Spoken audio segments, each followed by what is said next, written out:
Hi welcome to ASHAs kitchen. ఈరోజు నేను mushroom biryani చూపిస్తున్నానండి. ఈ మష్రూమ్ బిర్యానీ నేను మష్రూమ్స్ ఒక ప్యాకెట్ తీసుకున్నాను. ఇవి మష్రూమ్స్ని హాఫ్గా కట్ చేసుకొని పై లేయర్ అంతా మనం ఇలా క్లీన్ చేసుకొని పక్కన పెట్టేసుకుందాం. ఇప్పుడు మనకి దీనికి కావాల్సిన వెజిటేబుల్స్ ఆనియన్స్, పచ్చిమిర్చి, టమాటా, పుదీనా, కొత్తిమీర, ఇంకా హోల్ మసాలా అండి. ఇప్పుడు నేను రైస్ని ఒక చిన్న గ్లాస్కి తీసుకొని వాష్ చేసేసుకొని కొన్ని వాటర్ పోసుకొని ముందుగా నానబెట్టేస్తున్నాను. ఇప్పుడు మనము ఇలా వెజిటేబుల్స్ని కట్ చేసుకొని సైడ్కి పెట్టేసుకుందాం. అలాగే ఈ మష్రూమ్లో కూడా కొన్ని వాటర్ పోసేసుకొని ఇది కూడా పక్కన పెట్టేసుకుందామండి. ఇప్పుడు నేను స్టవ్ వెలిగించి గిన్నె పెట్టేశాను. నేను రైస్ బాయిల్ చేయడానికి, బిర్యానీ చేయడానికి రెండు ఒకటేసారి స్టవ్ మీద అనేది పెట్టేశానండి. ఎందుకంటే మనకి తొందరగా అయిపోతుంది, చాలా సింపుల్గా చేసుకోవచ్చు. ఇప్పుడు ఈ బిర్యానీ బౌల్లో మనము కొంచెం గీ, కొంచెం ఆయిల్ వేసుకుంటున్నాను నేను. మీకు కావాలంటే ఎక్కువ గీ, కొంచెం ఆయిల్ వేసుకోవచ్చు. నేనైతే మా పాపకు పడదు ఆ గీ అనేది, అందుకని చెప్పేసి నేను గీ తక్కువ వేసాను. ఆయిల్ హీట్ అయ్యాక ఆనియన్స్ మొత్తం వేసుకొని ఇలా కలుపుకుంటూ మనం బాగా ఫ్రై చేసుకోవాలండి.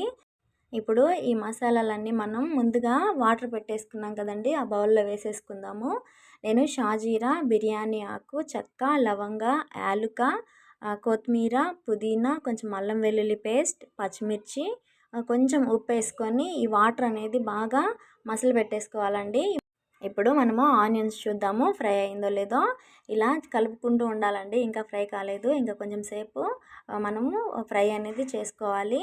ఇలా తిప్పుతూ ఫ్రై చేసుకుంటూ ఉండాలండి. ఈ ఆనియన్స్ ఫ్రై అవ్వడానికి కొంచెం టైం పడుతుంది. సో ఈ ఫ్రై అయిన తర్వాత మనకంతా ఫాస్ట్గా చేసుకోవచ్చండి. ఇప్పుడు ఇలా ఆనియన్స్ అనేది ఇలా ఫ్రై అయిన తర్వాత ఇందులో మనము కొంచెం తీసి సైడ్కి పెట్టేసుకుందాము. ఇలా సైడ్కి పెట్టేసుకొని ఇప్పుడు మనం ఇందులో మసాలాస్ అన్నీ వేసుకుందామండి. బిర్యానీ ఆకు, చెక్క, లవంగ, షాజీరా, అల్లం వెల్లుల్లి పేస్ట్, ఇంకా స్టార్ పువ్వు ఉంటుంది కదా, అది కూడా వేసుకొని ఇలా బాగా ఒకసారి కలిపేసుకున్న తర్వాత ఇందులో పచ్చిమిర్చి మధ్యకి చీల్చుకొని కట్ చేసి పెట్టుకోవాలండి. ఇవి 3 వేసుకున్నాను. ఇప్పుడు మనము మష్రూమ్స్ ముందుగా వాటర్లో వేసి పెట్టాం కదా, అవి ఇప్పుడు దీనిలో వేసేసుకొని ఇందులో వాటర్ అనేది కొంచెం కొంచెం రిలీజ్ అవుతూ ఉంటుందండి. ఇప్పుడు మనం రైస్ చూసుకుందాము. చూసారు కదా వాటర్ అనేది ఎలా మసిలిపోతున్నాయో.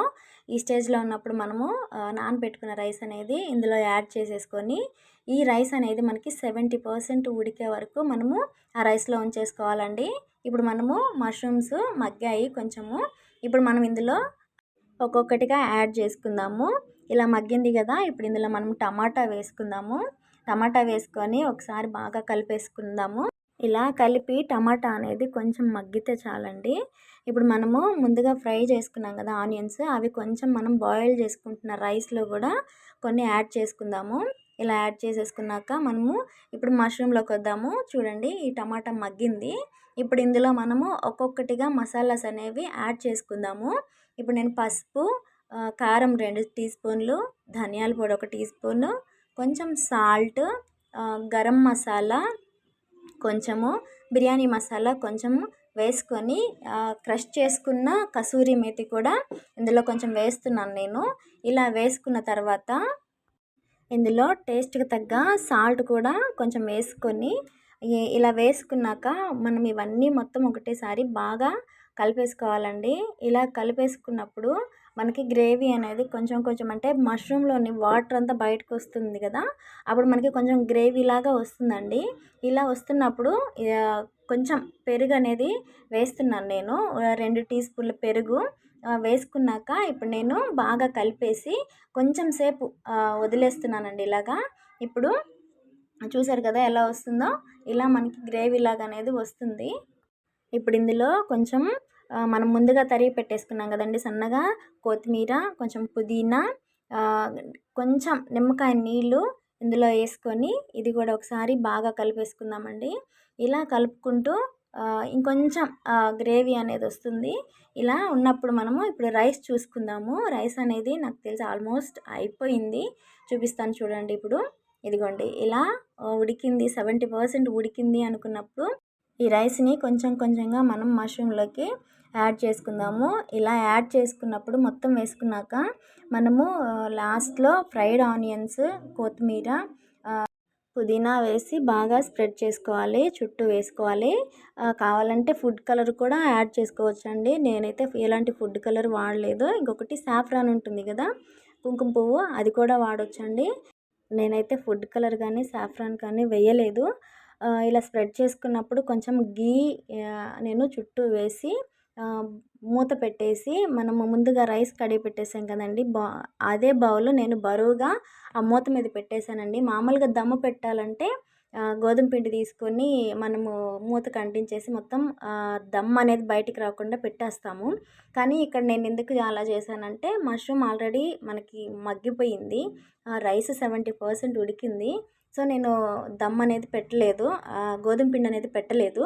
ఇప్పుడు నేను దీన్ని 10 మినిట్స్ గ్యాస్ మీద సిమ్లో పెట్టానండి. 10 మినిట్స్ పెట్టేసి స్టవ్ ఆఫ్ చేసుకున్నాక ఇంకొక 10 మినిట్స్ అలా వదిలేయాలండి. తర్వాత నేను ఇలా ఓపెన్ చేసి చూస్తే చూడండి, అడుగు అనేది అంటుకోకుండా వచ్చింది. బాగా వచ్చిందండి, బాగా కుదిరింది. నేను ఇంకా మసాలాస్ కూడా చాలా తక్కువ వాడతాను, ఎందుకంటే మసాలాస్ అంత హెల్త్కి మంచిది కాదు. ఇంకొకటి, నేను పిల్లల గురించి ఆలోచించే నేను వంట చేస్తానండి. పిల్లలు మసాలాస్ ఎక్కువ ఉంటే వాళ్ళు ఎక్కువ తినలేరు. మసాలా తక్కువ వేసి కారం తక్కువగా ఉంటే బాగా ఇష్టపడతారండి, చాలా ఇష్టంగా తింటారు. సో ఈ బిర్యానీ అనేది నాకు అడుగు అంటుకోకుండా చాలా బాగా వచ్చిందండి. ఇది ప్రిపేర్ చేయడం కూడా చాలా ఈజీ అండి, తొందరగా అయిపోతుంది. ఒకసారి మీరు కూడా ఈ బిర్యానీని మీరు కూడా ట్రై చేసి టేస్ట్ చూసి చెప్పండి మీకు ఎలా వచ్చిందనేది. ఈ వీడియో కనుక మీకు నచ్చినట్లయితే please do like, share and subscribe అండి. ఇంకొక వీడియోతో మీ ముందుకు వస్తాను. అంతవరకు బాయ్.